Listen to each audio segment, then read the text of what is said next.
హైదరాబాద్ లో ప్రైవేట్ హాస్టళ్ల దందా జోరుగా సాగుతుంది. నిబంధనలకు విరుద్ధంగా జీహెచ్ఎంసీ, ఫుడ్ సేఫ్టీ, ఫైర్ వంటి అనుమతులు లేకుండా ఎక్కడ పడితే అక్కడ భవనాలు అద్దెకు తీసుకుని హాస్టళ్లు ఏర్పాటు చేస్తున్నారు. ముఖ్యంగా కోచింగ్ సెంటర్లు, విద్యా వ్యాపార సంస్థలు, సాఫ్ట్వేర్ కంపెనీలు అధికంగా ఉండే ప్రాంతాల్లో ప్రైవేటు హాస్టళ్లు ఇష్టారాజ్యంగా వెలుస్తున్నాయి. నివాస ప్రాంతాల్లో హాస్టళ్ల ఏర్పాటుతో స్థానికులు అనేక ఇబ్బందులు పడుతున్నారు.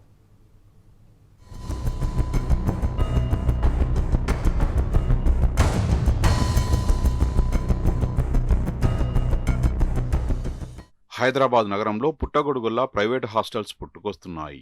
నిబంధనలకు విరుద్ధంగా జీహెచ్ఎంసీ, ఫుడ్ సేఫ్టీ, ఫైర్ వంటి అనుమతులు లేకుండా ఎక్కడ పడితే అక్కడ భవనాలు అద్దెకు తీసుకుని హాస్టల్స్ ఏర్పాటు చేస్తున్నారు. కాగా నివాస ప్రాంతాల్లో ప్రైవేట్ హాస్టల్స్ కారణంగా స్థానికులు తీవ్ర ఇబ్బందులు పడుతున్నారు. అమీర్పేట్, ఎస్ఆర్ నగర్, దిల్సుఖ్ నగర్, కేపీహెచ్బీ కాలనీలో ప్రైవేట్ హాస్టల్స్ ఎక్కువగా ఉన్నాయి. అర్ధరాత్రి వరకు హాస్టల్స్ లో ఉండే యువతి యువకులు రోడ్ల మీదనే తిరుగుతూ స్థానికులకు ఇబ్బందులు కలిగిస్తున్నారు. హాస్టల్స్ లో ఉండే వారి వాహనాలతో రోడ్లు ఇరుకుగా మారుతున్నాయి. మద్యం మత్తులో తూగుతూ యువతీ యువకులు నానా బీభత్సం సృష్టిస్తూ కంటి మీద కునుకు లేకుండా చేస్తున్నారని స్థానికులు వాపోతున్నారు. హాస్టల్స్ కేంద్రంగా డ్రగ్స్, గంజాయి దందా జోరుగా సాగుతున్నా పోలీసులు పట్టించుకోవడం లేదని స్థానికులు వాపోతున్నారు. అసాంఘిక కార్యకలాపాలకు అడ్డాగా ప్రైవేట్ హాస్టల్స్ మారాయన్న ఆరోపణలు వినిపిస్తున్నాయి. ఇక్కడ ముఖ్యంగా గత వారం రోజుల నుంచి చూస్తూ ఉంటే ఇక్కడ మోజేసూరు రావాలి అనేవాళ్ళు ఒక వన్ కాలనీ వన్ స్టాండ్ అని చెప్పి ఓ నినాదంతో కాలనీ వాళ్ళందరం కలుపుకుని ఒక కార్యక్రమం చేయడం మొదలైంది. ఈ కార్యక్రమం నిమిత్తం ఈ రోడ్లో రాత్రి 12 గంటల నుంచి 1:30 దాకా మేము తిరగటం మొదలెట్టాం. దాదాపు మేము 12 నుంచి 1:30 దాకా చూసిన దాంట్లో ముఖ్యంగా ఏంటంటే ఈ రోడ్డు అనేది 68 ఏళ్ల వయసులో వాళ్ళకి ఏమైనా ఇబ్బంది జరిగితే కనీసం ఒక అంబులెన్స్ సంగతి పక్కన పెట్టండి, ఒక ఆటో కూడా వెళ్ళే పరిస్థితి లేదు. ఈ రకమైన పరిస్థితి జరుగుతుంది కాబట్టి దీని మీద తక్షణంగా చర్యలు తీసుకోవాల్సిందిగా మీ ద్వారా మనం చేసుకుంటాం. ఈ వెహికల్స్ ప్రాబ్లమ్స్ చాలా అయిపోయిందండి. రెసిడెన్సీ వాళ్ళకి ఎమర్జెన్సీగా ఉన్నప్పుడు అసలు ఒక ఆటో కూడా లోపలికి రాకున్నట్టుగా వాళ్ళు పార్కింగ్ చేసేస్తున్నారు. తర్వాత ఈ ఇంట్లోనే నేను చాలా ఫేస్ చేశారు. వీళ్ళ గురించి మేము చాలాసార్లు పోలీస్ స్టేషన్కి వెళ్ళాము, అసోసియేషన్లో మీటింగ్ పెట్టాము, అయినా ఏమీ యాక్షన్ అవ్వలేదు. రియాక్షన్ హాస్టల్ వాళ్ళ నుంచి ఈయనకి ఏమీ అనుకూలంగా లేదు. కేపీహెచ్బీ కాలనీలో హాస్టల్స్, కోలివింగ్ హాస్టల్స్ కారణంగా పలు సందర్భాల్లో రోడ్లపై అసాంఘిక కార్యక్రమాలు పెరిగాయని స్థానికులు చెబుతున్నారు. నిర్వాహకులకు ఫిర్యాదు చేసినా పట్టించుకోవడం లేదని అంటున్నారు. ముఖ్యంగా హాస్టల్స్ గేట్లు 24 గంటల పాటు తెరిచి ఉంటాయని, అర్ధరాత్రి వరకు యువతి యువకులు రోడ్లపైనే గుంపులుగా ఉంటారని, వారి కారణంగా నిద్ర లేకుండా పోతుందని స్థానికులు వాపోతున్నారు. బర్త్డేల పేరిట రోజు నానా హంగామా చేస్తారని, రోడ్లపైనే మద్యం సేవించి గొడవలు పడతారని చెబుతున్నారు. పోలీసులకు ఎన్నిసార్లు ఫిర్యాదు చేసినా సమస్య పోవడం లేదని, రోజుకో కొత్త సమస్య వచ్చి పడుతుందని స్థానికులు అంటున్నారు.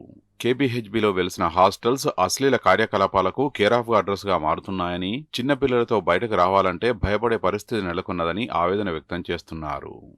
ఈ బళ్ళన్నీ రోడ్ల మీద పెట్టేయడం అడ్డంగా, పొద్దున్న పూట ఒకరోజు వాటర్ ట్యాంక్ అడ్డంగా పెట్టేస్తారు. ఇప్పుడు మా రాజుగారు మాకు కజిన్ అవుతారు. మరి వాళ్ళ మిస్సెస్కి ఆ రోజు చాలా భయంకరమైన పరిస్థితి. ఆవిడకి బ్రెయిన్ ఇదైపోయి చాలా అసలు ఉంటుందా లేదా తెలియని పరిస్థితిలో అంబులెన్స్ రాలేదు. ఇక్కడ ఆవిడని చేతులతో పట్టుకు తీసుకెళ్తే కానీ వెళ్ళలేదు.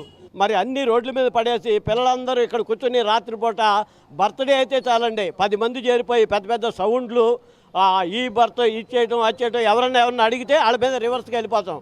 మేము కోరుకునేది ఏంటంటే మేము హ్యాపీగా ఉండేట్టుగా చేస్తే చాలు. ఇక్కడ ఈ హాస్టల్స్ వాళ్ళు చాలా ఇబ్బంది పడుతున్నారు జనాలు.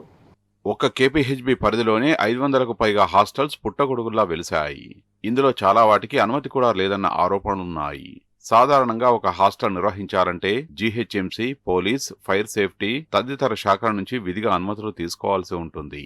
అయినా చాలా మంది హాస్టల్ నిర్వాహకులు ఎలాంటి అనుమతులు తీసుకోకుండానే వీటిని ఏర్పాటు చేస్తున్నారు. అసాంఘిక కార్యకలాపాలకు అడ్డాగా హాస్టల్స్ మారుతున్నాయని స్థానికులు చెబుతున్నారు. నిత్యం మొబైల్ పోలీసుల పెట్రోలింగ్ లేకపోవడంతో పరిస్థితి మరింత దారుణంగా తయారైందని స్థానికులు వాపోతున్నారు.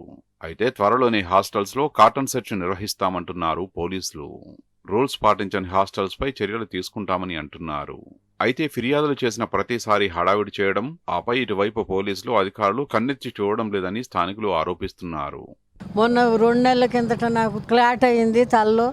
ఇటు అంబులెన్స్ రావటానికి లేదు, అటేమో ఆటో రావటానికి లేదు. మేము ఎలా వెళ్తాం? అసలు మా పరిస్థితి ఏంటి? ఎన్ని రోజులు ఇలా బాధలు పడాలి? ఎవరు చెప్పినా జిహెచ్ఎంసీ వాళ్ళకి చెప్పాం, పోలీసులకు చెప్పాం, అందరికీ చెప్పాం. కానీ ఎవరో స్పందించకపోతే మేము ఎలా ఎటు పోవాలి? రాత్రి 10 గేట్లు వేయరు, 2 వచ్చినా గేట్ తీసే ఉంటుంది. ఇంక ఎవడొస్తున్నాడో తాగుతున్నాడో ఎవడెళ్తున్నాడో ఎవడికి తెలియదు. నాకు నిద్రలు ఉండట్లేదు. మేము ఎటు వెళ్ళలేం కదమ్మా. అందుకు మీరు అందరూ స్పందించి, సీఎం గారు అంటే అందరూ స్పందించి మీ అందరూ ఎన్నో చేస్తారని ఆశిస్తాను.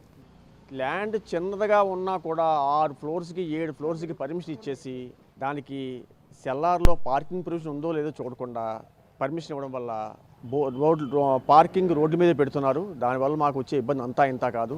దీని మూల కారణం సెల్లార్లో పార్కింగ్ ప్రొవిజన్ ఇవ్వాలండి. దానివల్ల మేము ఎదురయ్యే ఇబ్బందులు ఇన్ని కాదు. మేము చాలా విధాలుగా మీడియాలో కానీ పత్రికల ద్వారా కానీ మేము ఫోకస్ చేశాము. ఈ మాటకి స్పందన వచ్చింది.